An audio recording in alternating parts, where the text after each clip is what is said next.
Orasan ng gabi nang inikot ko tong warehouse na to.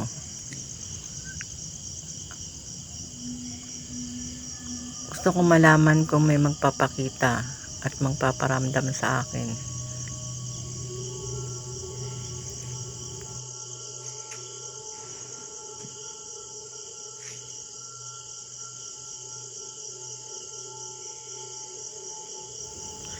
Ito yung abandoned warehouse, San Jose, Batangas.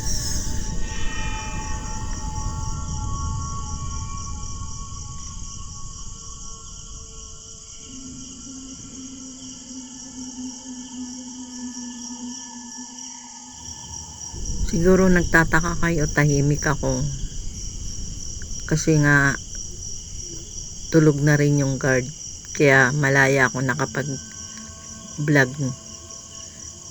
Ang oras kasi alas 12, kaya tiniming ko na mag-ikot. Yan ang nagulat ako, biglang may kumalabog, walang tao,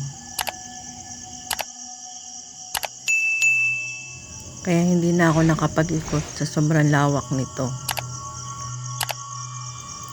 Dahil sa narinig ko na may kumalabog na wala naman tao dito, baka magising pa kasi yung bantay, kaya tinapos ko na. Maraming salamat sa lahat ng mga sumusuporta sa channel ko. God bless. Bye bye.